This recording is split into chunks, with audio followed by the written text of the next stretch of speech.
Star అయినా ఏదో దావుతానంట ఏమో వస్తుందని చెప్తున్నారు. ఇట్లా బూస్ట్ బూస్ట్ కావాలి, బూస్ట్ కావాలి ఎనర్జీ వస్తుందా? వస్తుందా బేట? వస్తుందా బేట?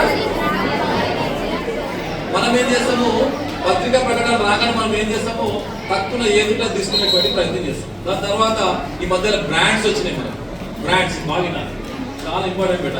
ఇప్పుడు మీ బర్త్డే రాగానే ఏం చేస్తాం, మనకు నైక్ షూస్ కావాలి నాన్న అని చెప్పేసి కొట్లాడి ఏం చేస్తాము, మనం ఏం చేస్తాం, కొట్లాడి ఓ రోజు భోజనం చేయం. మనం అమ్మ నాన్న బతికాడు దండ పెట్టి నీకు అది చేస్తాం పెట్టి ఇది చేస్తామని చెప్పేసి లాస్ట్కి ఏం చేస్తాం, 10,000 పెట్టి నైక్ షూస్ కొనుక్కుంటామా లేదా?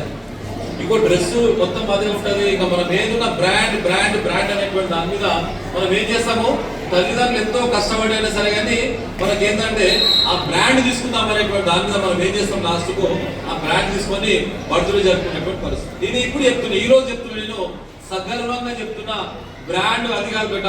నైక్ షూస్ బ్రాండ్ కాదు, చెప్పులు బ్రాండ్ కాదు, వాచ్ బ్రాండ్ కాదు, క్యాప్ బ్రాండ్ కాదు, వేసుకునేటువంటి ఏ ఆభరణంలో బ్రాండ్ కాదు. కానీ కేశవరెడ్డి స్కూల్లో చదివేటువంటి ప్రతి విద్యార్థి అది బ్రాండ్. సంగారెడ్డి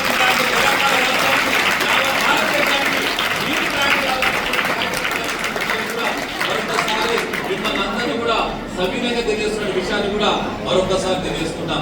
ఈ రోజు నుంచి మీరు చెప్తున్నా కదా, ఏమైనా సరే కానీ తల్లిదండ్రులు ఎంతో కష్టపడి చెమట వచ్చి మన స్కూల్లో చదివిస్తున్నప్పుడు ఈ రోజు నుంచి చెప్పండి మీరు, అది నైక్ బ్రాండ్ కాదన్నా, నేను బ్రాండ్ నాన్న, నేను లేకపోతే సాధిస్తా, నేను అనేటువంటి ఉన్నత స్థాయికి వస్తాననేటువంటి ఆలోచన చేసిన రోజు మన దగ్గర డబ్బులు పనిచేస్తాయి. ₹1 వస్తువును వాళ్ళు ₹100 అమ్మేటువంటి పరిస్థితి.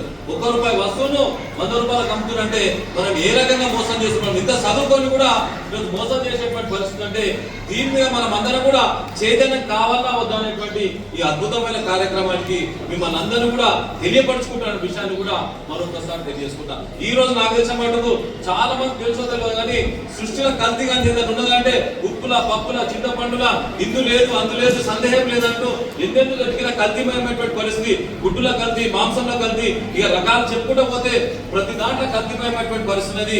సృష్టిలో కల్తీగా ఏదైనా ఉందంటే ఒక తల్లి పాలు మాత్రమే కల్తీగా ఉన్నాయి. కానీ దురదృష్టం ఏంటంటే ఈరోజు తల్లి పాలు కూడా కల్తీ అయిపోయింది అనేటువంటి పరిస్థితి చూస్తున్నామంటే ఈ రోజు గుండె తరుపుపోయేటువంటి పరిస్థితి ఉందా?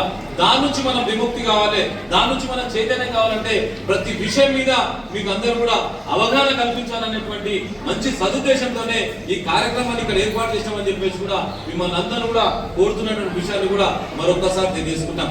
గతంలో మనం చూసాం 100 సంవత్సరాలు బతికినటువంటి వాళ్ళని చూసాం, ఈరోజు మనం చూస్తున్నాం. మనము Hi everybody, this is Kiriti Damaraju.